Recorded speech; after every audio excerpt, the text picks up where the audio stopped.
A very good afternoon to you and welcome to Souq News Television. We are reaching you live from our studios at the commercial city of Lagos. I am Oyinpreye Krumale. It's Souq Business Landscape. And I have a panel of intellectuals here. To my right, we have the institution, Dr. Idahosa. Then we have Omobola Sandra and the most gentle of all. I'm beginning to be afraid what this institution means. I was going to say, the other day it was think tank, and today I don't know what it is. I am lost. I'm excited. They can connect the nexus, think tank, institution. Well, Lagos, Nigeria, let's jump into the conversation for today. Securities and Exchange Commission has directed all public companies and registrars to stop treating dividends unclaimed for more than 12 years as lost, or especially those declared before the Finance Act 2020 became law. The Commission explained that many shareholders have been wrongly denied access to their unclaimed dividends based on the assumption that they had become statute barred, contrary to the Finance Act, which took effect on December 31st, 2020. According to the directive, any dividend that had not become statute barred by the end of 2020 remained valid and must be paid upon request. The Commission further cited Section 60 of the Finance Act, stating that such funds should be transferred to the Unclaimed Funds Trust Fund and held in trust until claimed. However, since the fund is not yet fully operational, the Commission ordered companies and registrars to honor all shareholders' claims and to submit regular compliance reports. That's for that story. So, first of all, let me come to, I wanted to say the think tank, then I remember what he said. So I wanted, something came in mind, and it says, call him Dr. Doc. Yes.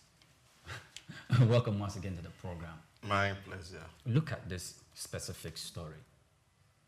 What aspect of the story got to you, or what's your take in the story at all? Well, somehow this conversation started some few years back, especially during the Buhari's regime. And of course, when it was, CBN saw that there was so much money that were unclaimed, and of course, government could borrow it.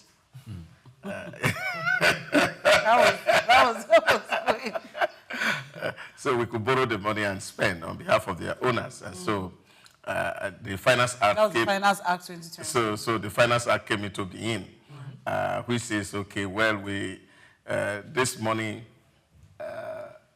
we can't call it statute barred, but what we now do is that as long as it's happening before this period of time, federal government can create a special fund for it where you will keep those money. Okay. And then, of course, government can have access to those monies on behalf of the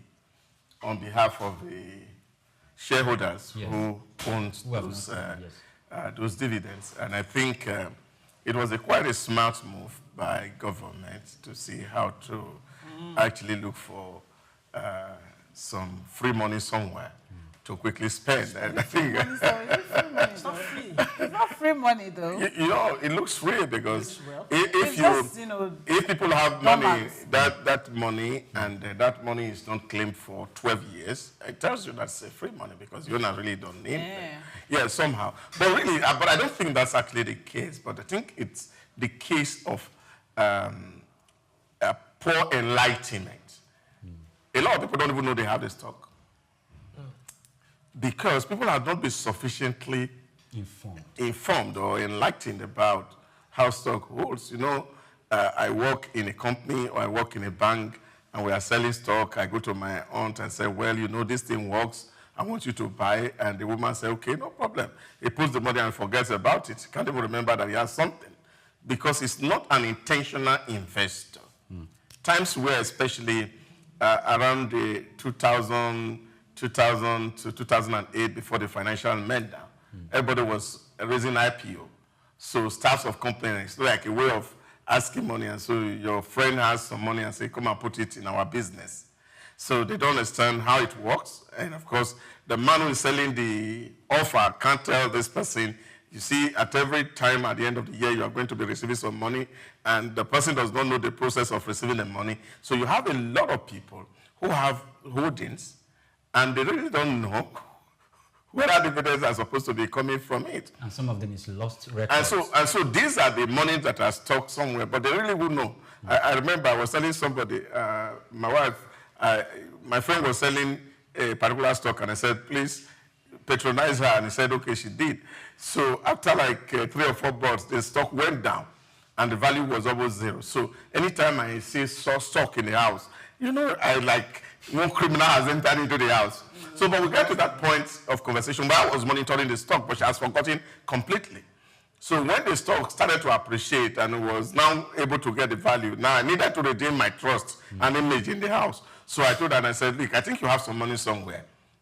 And she was shocked. By the time she put in her e-dividend form, and 2 days later, they credited her 10,000.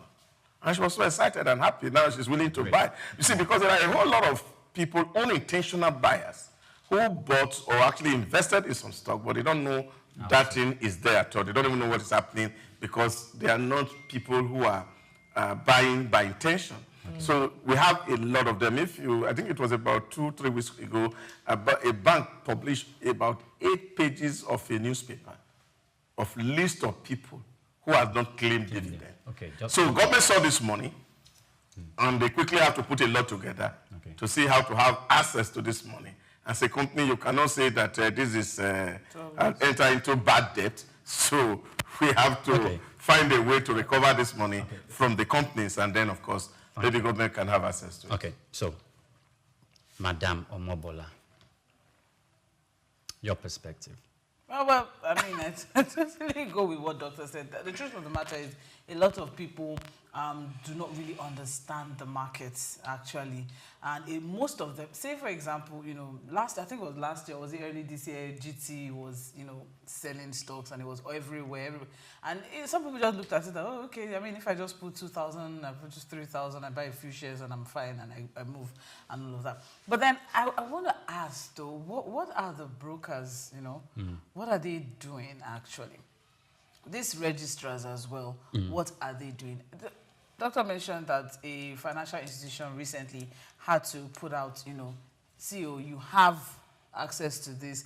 And then those days, I don't know if they still do it, I don't think they do, but those days, you get a document, like a certificate of some sort, maybe I think yearly or every certain months, you get a document that states, okay, this is what your stock is worth. Is worth. This is what it has grown to. If you want to have access to it, this is we all get that envelope. Yes. It comes in a mail. Do you understand? So what happened to that? It was almost like as if, that 12-year window, they just took advantage, registrars and companies just took advantage of it, and they were which, brought about the Finance Act 2020. But with this particular, policy coming on, or this SEC, directive now, hopefully it will help to correct some misinterpretation of the Finance Act, especially by registrars and companies. Now, everybody knows that, retail investors are protected, confidence as well in the stock market, like doctor's wife, hopefully, by the time... You mentioned stock again in the house. No, but by the time they, carry out this particular policy or this particular initiative, hopefully it would be able to, encourage some people, change some orientation, and, boost investors' confidence. Okay, let me come back to this. But people who sell stocks as well, the brokers and whoever it is that also, tries to push out these things. I think, and the firm, the registrars, the companies, I think they should do more as regards, sensitizing the people. Yes, you just come and make me, we have so number of, all you need to do is, and in a few years, you can have access to this, you can have access to that or not. I think when they are doing their cross-selling or they are selling or they're upselling, I think they should, do proper orientation for the people. Yes. Not to strengthen. But you see, that law, that finance law, it's a law of inheritance. How can, you see, I don't understand how some things work. You're saying that somebody invested this money, and then dividends are supposed to be paid to that person. And you say in 30 days, if it's not claimed, the money should be paid into a specific account. and after 12 years, this person has not come for it, then he cannot get it, access to it. Now, that's somebody's money. Ethics and morality. Okay, so Doc. In short, I would have even expect that the law is saying that if they have not claimed it within a specific level of time, then they could actually use it to acquire stock on behalf of the person. Okay, just a moment. Rather than government inheriting Just a moment. private citizens' But that was Just a why moment, the just a Finance moment. Act came on Just a board. moment. So I the think Finance there's Act, something- the Finance Act Just a coming on moment, board was sorry. Just a give moment. all the money for the rightful owners. Yes. So they said if he stays there for Doc, 12 just years. a moment, please. I want to limit this contribution, then we can, because I want us to look at something very specific about it. Okay. Yes, please. It's quite interesting. You know, there has been a backlog, just like Doc said. As at December 2024, 5 companies, I would not like to mention them, they had unclaimed payouts totaling 30 billion naira. Now, before that, from 1999, we had unclaimed dividends of 2 billion naira to 160 billion naira by 2020. And by 2024, March 2024, we had 215 billion naira. I mean, that's... So I understand why Doc said, you know, the government were like, wow, this is free money, let's grab... But, you know, I think one of the things the Securities and Exchange Commission is trying to do is also to boost investors' confidence Okay. and trust that, okay, this thing actually works, and also to have this form of regulations among financial institutions to let them know that you cannot just do whatever you like with people's Money. money. Okay. So it's a very good thing. I applaud the SEC for this. Okay. And all that. So first of all, I think I would like to correct one impression. I don't think within the space of 12-year period, those investors are going to lose their money because there is a regulatory... It's called statute barred. Statute barred. Okay, Yes. now, so the thing is, It's after even the the government itself is not going away with the money because Section 60 of the Finance Act actually amended Section 432 of the Companies and Allied Matters Act. It's because Section 432 of the Companies and Allied Matters Act said that for investors who have not come to claim or unclaimed dividends to like 6 years or more, Yes. will be either distributed, if it is not claimed within that period of time for like 12 years, the company will redistribute that same money within the shareholders of the company as profit. That was right. That's morality.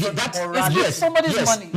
That is where the Finance Act of 2020 came to rectify. Keep the money for the and rightful said, owners. we are keeping the money for the rightful owners. Yes. However, we're not just keeping the money in the custody of the companies, of those companies that are listed. No. Yes. We are keeping the money under a mechanism that has been set up by the federal government of Nigeria. And that mechanism comes with a legislative framework Funds Trust Fund. that is called Unclaimed Funds Trust Fund. Yes. This Unclaimed Fund Trust Fund is where the government holds this money in trust for That the the rightful people that can owners come back thank later you. Yes. to claim it. So in other words, indirectly, like he said, the government is borrowing that money. But I think it will be more secured.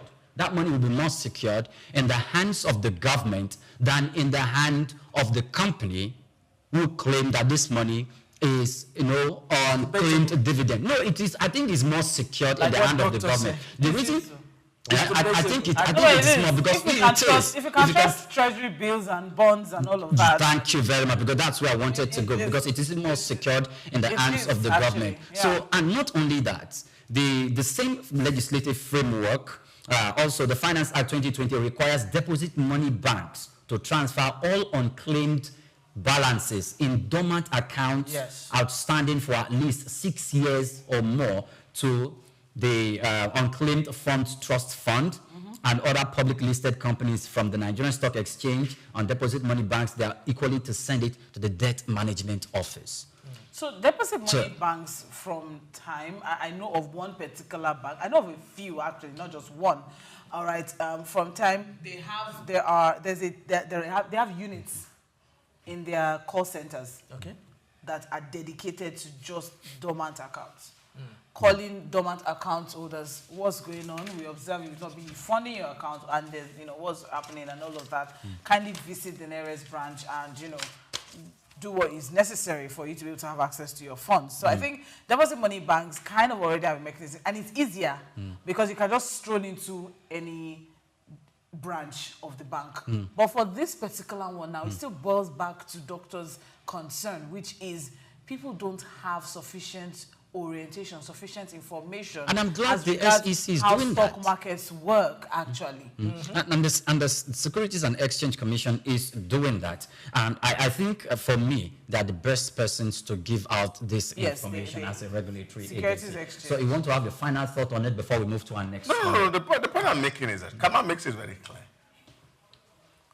It's very clear. After 30 days, and those dividends are unclaimed, within 90 days, pay that money into this special vehicle account, where government is going to keep it. The unclaimed dividend funds, trust funds. It's not even 1 year. It said at 90 days. I think what I that's have, what CAMA says. What I have in the Companies and Allied Matters Act is talking about 6 years or more. No. Look specifically at section 433. If you can have access, so you will be able to see it. So after 12 years, it's no longer repayable. No, that was before the Finance Act. The Finance Act actually repeals has corrected, yes, has corrected that. The Finance Act cannot repeal CAMA. No, the Finance Act has corrected it.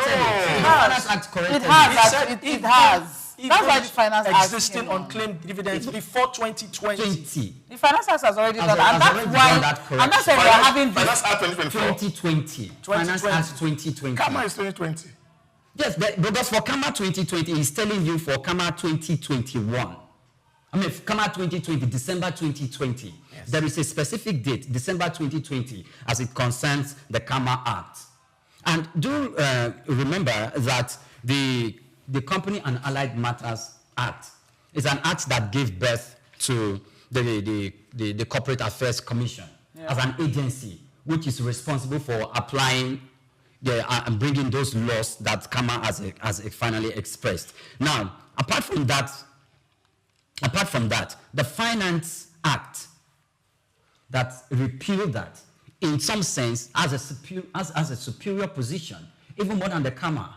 And that is why it is being stated that the CAMA, the Finance Act, actually repealed what used to be in existence in the Company and Allied Matters Act. Yeah, but you see, this is what it is. You see, what SEC is trying to do, to even run away from this trap. And that's why SEC is emphasizing on e-dividend mandate at all costs. Okay. So what this solves is that if all people who are investors sign on to the e-dividend mandate, SEC has even created a portal for this purpose. It's called e-dividend, unclaimed e-dividend portal. You can type that Google in. And maybe if your father accidentally had done an investment and he has forgotten, just type his name there. The name will show the stock he's holding, but it will not give you the volume, but it will give you the CS number. An indication that is own stock. So they give you a CSS number. So what you do is that before now, CAMA has also made it, I'm talking about SEC now, make it possible that you can actually fill your e-dividend mandate and submit online. So what that e-dividend mandate has done is to ensure that once you fill that mandate, on the AGM of the company that's concerned, the following evening, the money hits your account straight. Okay. So it does not remain on the backlog of your claim dividend, of course, which is quite very transparent and excellent for SEC in terms of operation. But the intention of the framers of this constitution, and that's the point I'm making, is actually to make money for government. And because they see this thing to be free money. But I think, okay, well, I see it to be free money. Okay. But the point I was making is that for these ones that are backlog, if people are not claiming it, since we know that they have an owner. No, but the backlog is ASAT, the enactment of the Finance Act, which is December 31st, 2020. Yeah, but so it is only accounts that had not been statute barred as at December 31st that can reclaim their funds now. That's what SEC is saying. Yeah. So that means that any account that was statute barred before 31st is gone, is lost. That's what I'm saying. It should not be gone, it should not be lost, because it's somebody's sweat. Okay. So that's where the conversation. So that's where the conversation should come in. That what happens to those ones? Yes. If somebody has invested in your stock, probably the person maybe did, probably they are not aware, and they are dead. You can't say it's status bar that the person can claim it. The best way to resolve this thing is actually to see that this dividend is here, has not claimed it, then use it to acquire fresh stuff for him. Okay, but okay, so I will... money just keeps growing for the person, passive income. Yes, for him. Okay, we need to move to which is the whole essence of investment. We need to move to our next line of conversation. We need to move to our next line of conversation. However, in this particular conversation, I still believe and I think the government stands in a better position to hold this in trust, including the ones that are saying... Government should hold this money in trust. Yes. If they want money, they should sell securities. Even the UTFT is under the control of the government. So every other money that has fall under the section owner, it is better in the hands of the government. They shouldn't keep it. They should borrow it. And pay loan on it. Okay. I think we suggest that to the government. We're moving on to the next story. And that's to do with recapitalization. The Central Bank of Nigeria has extended the deadline for Bureau de Change operators to make new capital requirements for June 3rd, 2025 to December 31st, 2025. This decision followed discussions within industry groups after it became clear that many operators had not met the recapitalization target. The new policy, introduced in February 2024, replaced the single-tier licensing system with a two-tier structure aimed at strengthening financial stability and curbing illicit currency practices. Under the revised framework, the Tier 1 BDCs must raise a minimum capital of 2 billion naira to operate across the country with broader services, while the Tier 2 BDCs are required to raise at least 500 million naira and will be restricted to operations within a single state, despite a 6-month extension already granted last year. Industry compliance has remained quite low.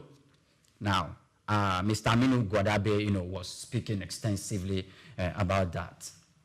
So for me, and if we are talking about compliance for now, Doc, it's only 10% of the BDCs that have the license to operate across the country that are complied. And for 2024, is it February or June 2024 to on the 3rd of June 2024, it was extended to the 3rd of June 2025, and now it has been February 2025 to June 2025, and now it has been extended to December 2025, 3 times, so that most of these BDCs, will be able to come up with 2 billion naira. Doc, is 2 billion naira too much for a standard BDC to have to recapitalize? I don't think it's too much money to pay, but I think the snag here is not about the value, it's whether these guys are willing to stake this money. Because BDC is not as profitable as it used to be until they floated. Okay. So when the gap between what is official and what is in the parallel market is so close, and you're asking somebody to come and put money in that kind of a trade, it will be quite discouraging. So I don't think it's the money that they don't have that is making them not to participate. The market reality. It's the incentive that is... See, what incentivized them was the fact that at official market, people are selling at 400, so they can do here, so which makes the whole of the round-tripping stuff so pronounced at that time, and they were making so much money out of it. But now, the gap is so minimal So you can't buy from banks now at 1,550 and you go and sell at 2,000. No, you can't sell 2,000 because that is not there. So now that the floating is happening, it will be very difficult for people to commit so much money in terms of recapitalization. It's not as profitable as it used to be some very few years ago. Okay. And I think that's the snag there. What's your perspective? My perspective, why are they extending it? I don't get it. No, yes. Like you want to just use the stick, you don't want to use the carrot. No, because I feel like it's sending a signal, and that's not so very good. Because if you keep extending it, and you're allowing room for them to gather whatever it is that they need to gather, it's just sending a signal to the people that do nefarious, activities with this one. That okay, we still have extension, we still have time, we still have time to do. If you don't have this money within this certain period. And it is a requirement for you to flow. It's a requirement for you to capitalization. You don't have it, we move.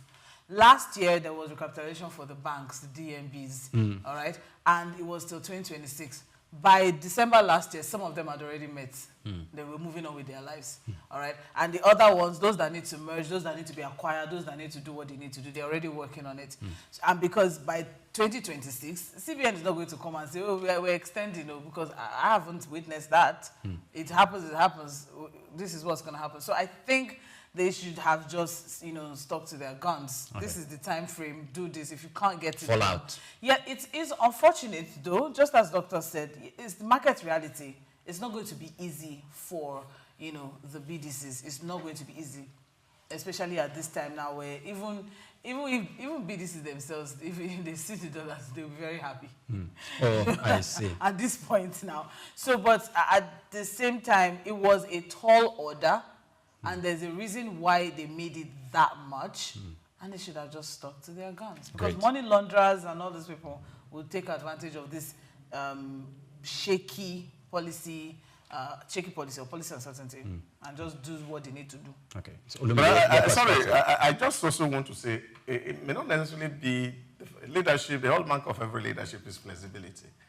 So that at least you allow people to come on board. And nobody says, oh, I was working on something and then then maybe they shouldn't have made it 1 year. They should have just made it, 2 years. Everybody gather the money you need to get. Because it's a tall order. It's a lot of money. Yeah, but I think government is also assessing what's happening within the market and see what can happen. So flexibility in terms of strategic planning is also part and parcel of it. So you are able to review your document from time to time. Flexibility from Doc. What about you, Olumide?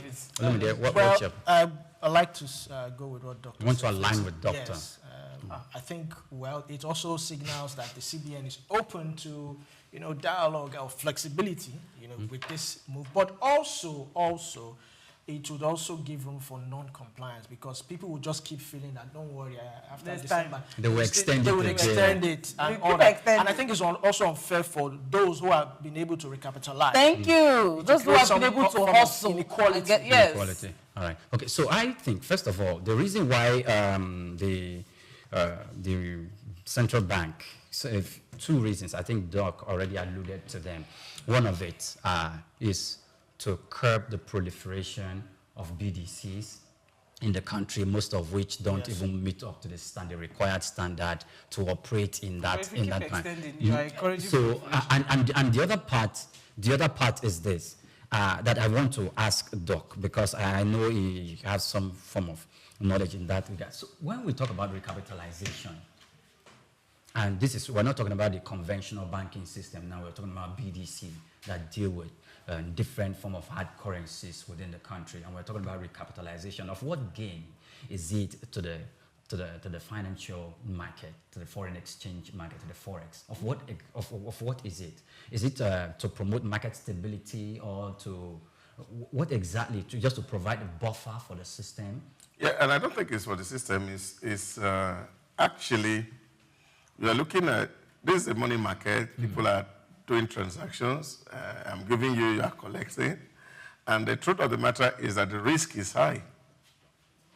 And to be able to account for that risk, so that if there's trouble that is emerging from that market, there should be somebody somewhere where you can say, okay, in case there's trouble, that is solid, and this person can no longer meet that obligation. So you have something that we are keeping with CBN that we can use to sub, just like you have the National Deposit Insurance Scheme, so that you are able to say, okay, this person has enough money with CBN that we can take to settle conflicts in case of bankruptcy and the rest of it. So these are the reason for recapitalization, because if you don't have more money and you are handling such volume of money for people, chances are that risk occur and then you become the loser.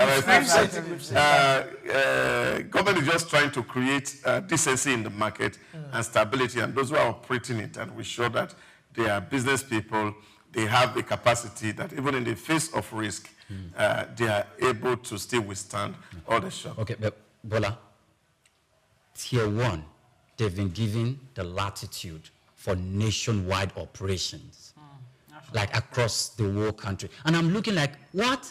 2 billion naira. And you're operating in 36 states, including the Federal Capital Territory.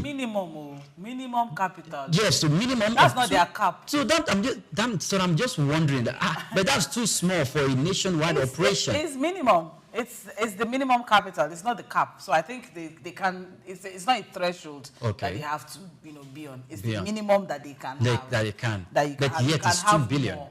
You can have more now. You should have more if you are operating, across across 36 states. You should have more. Okay. But of course, I mean, if you want to operate on a national level, then you can't have less than 2 billion naira. That's what they are saying. So I think it's fair. 500 million naira for those who want to operate in one state. And for me, I was beginning to think that, okay, 500 million, let's say... I think you're forgetting that there's a lot of currencies that these people deal with. No, so that is what I'm saying. People travel to China for business. Japan, there's dollar, there's UAE, yen, there's Duran, there's dollar, there's pounds. There's a lot of currency. Because there's Canadian dollar. There's Canadian dollar. So I think people just focus on only US dollars, all right? Or British pound. Or British pound. Those are not the only, those are the major. Saudi Arabia's currency also is there. Yes, those are the major, but there are so many other currencies that these guys work with. And that's why, this is just a minimum that you need to work with. Okay. Well, you're still watching Souq Business Landscape right here on Souq News Television. We're going to break. When we come back, the conversation continues. Do stay with us.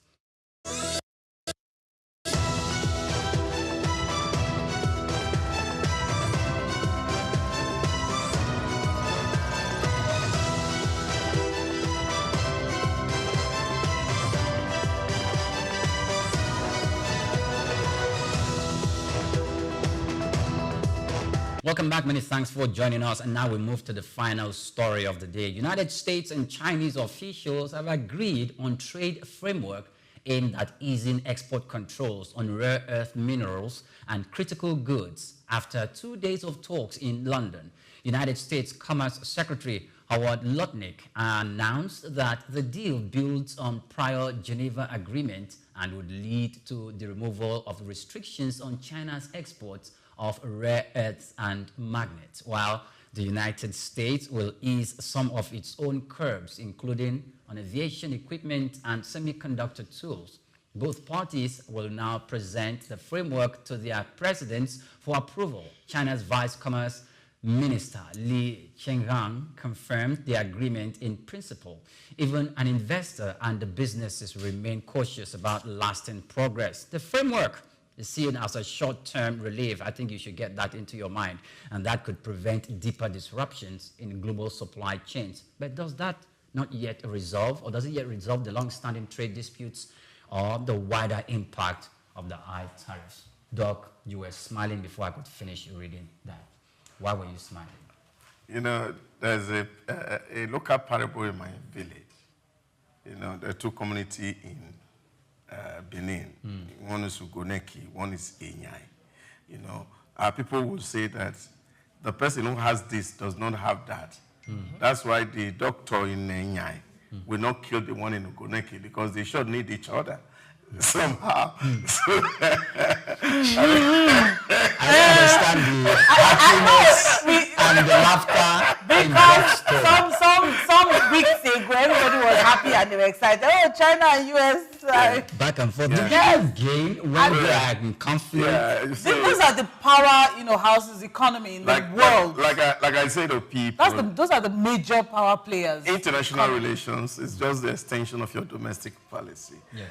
We don't go into a relationship just to flex muscle. We go relationship to negotiate. And of course, we have come to table now. And I have to mention this. From the get-go with the U.S. tariff, with Trump and his tariffs and everything, the way China handled it, that, Mature. do what you want to do. We can handle ourselves. Do what you want to do and we can handle ourselves. And then everybody's like, no, but China still needs the U.S. for what, really?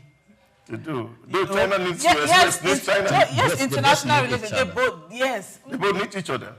It's okay. We do. Okay, I understand. They both need each other. They do. Yeah. We all need each other. Yeah, we do. And that's how God created us here. This rare earth conversation now, China contributes 60% of rare earth materials in the world. Globally. Yeah. Yes. So But why are they depending on the United States for the semiconductor market? They're the biggest buyer. They're the biggest buyer. They're one of the biggest buyers. And of course, and then for EV, for tech. Yes, now for EV, for tech, and mobile phones and all of that, one way or the other. Yes, America is a big buyer. Maybe not the biggest, but a big buyer. Yes. So there is no way that the fight. You see, it's just a fight of husband and wife. Don't be entering US and China's fight. Just let them do their thing. Yeah, but I think the real issue here is that American has played the role, like experts call them, the international policeman of the whole world, and also has served like the bastion of morality globally. And so and Trump is saying, we're losing so much to this prestige and status. We need to do business, and we need to negotiate with anybody who is doing business with us. Because what counts at the end of the day is what is the state of life of the people that you are governing? The lifestyle, the quality of life of the Americans, at the end of the day, is what the president will be judged by, not what he had done elsewhere. And when you actually look at it from the American perspective, a very humongous debt of over $36 trillion hanging on their neck, infrastructure decay. A lot of the infrastructure in America, they are all dilapidating because in the last 30 years, there have not been any significant upgrade on this infrastructure, both road, rail, and the rest of it. They are all getting out of date. Chinans are building new rail, modern infrastructure, but they can't do those investments because we're just feeling big. So right now, that's why we hear the man is talking about America for the Americans. So let's make America great again. So we can be great on infrastructure, just as every other country. I just want to quickly say, let's make America great again. While we are making America great again, I hope that Nigeria is watching this because we also have rare earth materials. We have a lot, as regards rare earth that we can also take advantage of. And I hope that they can look, see how China is making moves and playing because of what they have. So we have something, we have a lot actually, we have a lot, okay? And I hope that, whoever is in charge of our mineral resources can, also look at this, that, okay, that means I can also be a big player if I can play my cards right. Thank you very much. Yeah, but it's beyond card. I just wanted to make a remark on it. I needed Olumide's contribution. We are coming back to you. I needed you to address something very, very critical.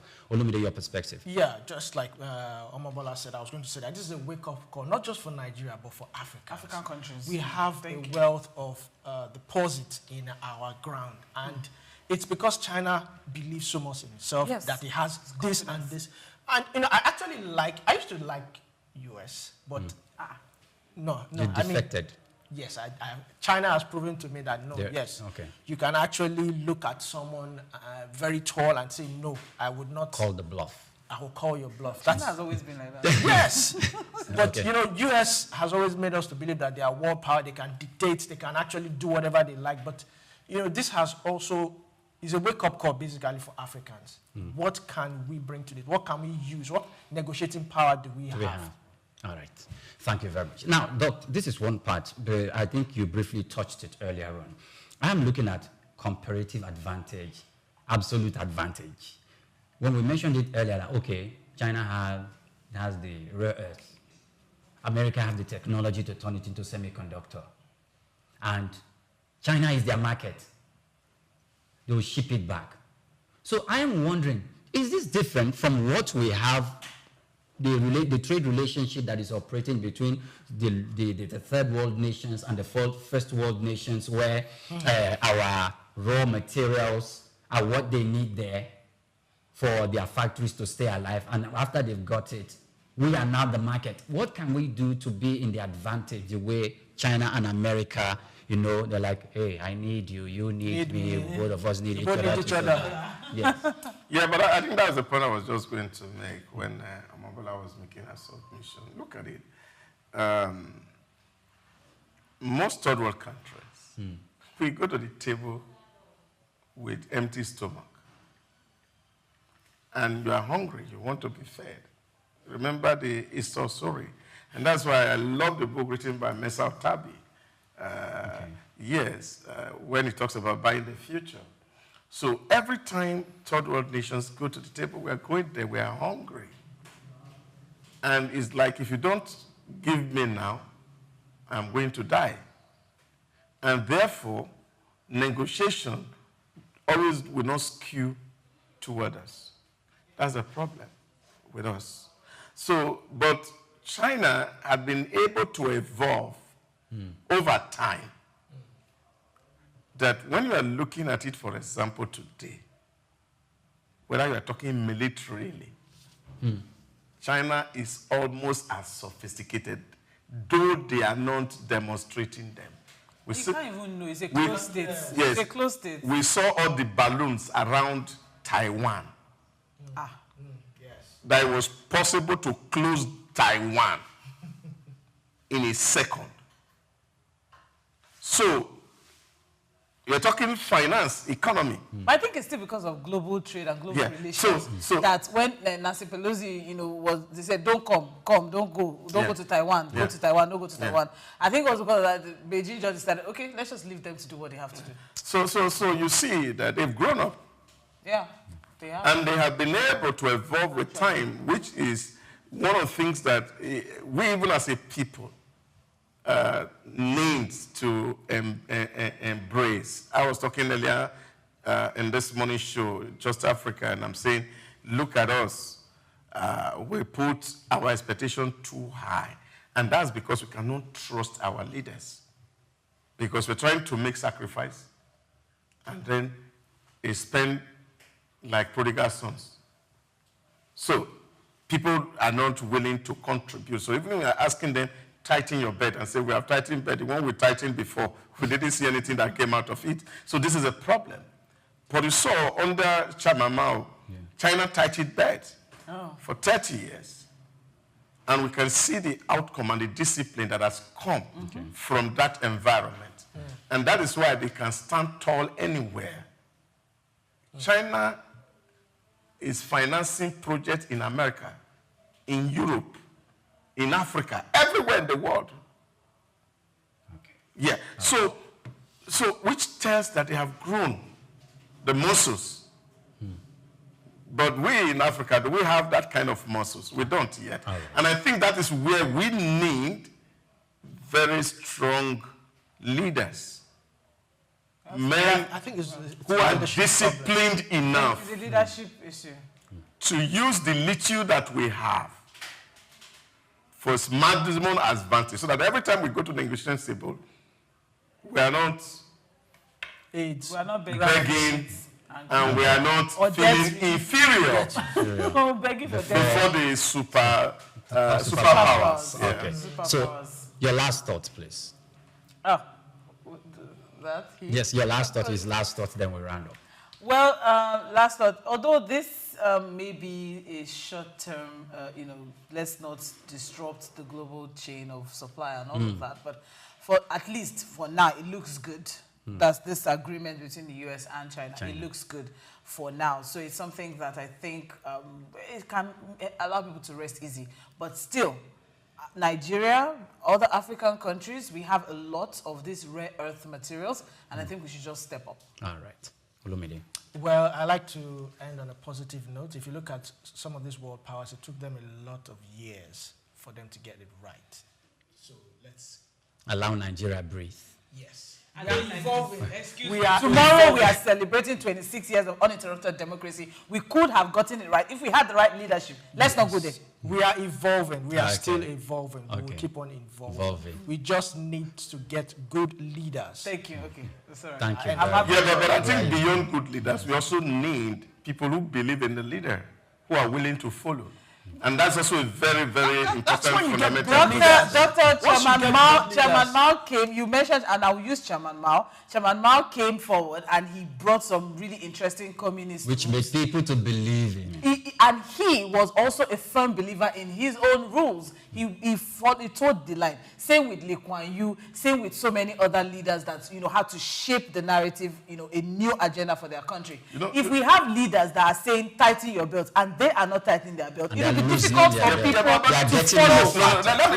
It will be difficult for people to follow them. So this is the point. Ladies, we need to ramp. Before you ramp, we need to ramp. Just this one. The EFCC chairman came out to say 3 billion was traced to a particular ministry recently. Yeah. And the thing that got into the minister's account was 3 million. Out of 3 billion. The rest went into the civil servant's account. So when we are talking about leadership, so leadership is not just about the president.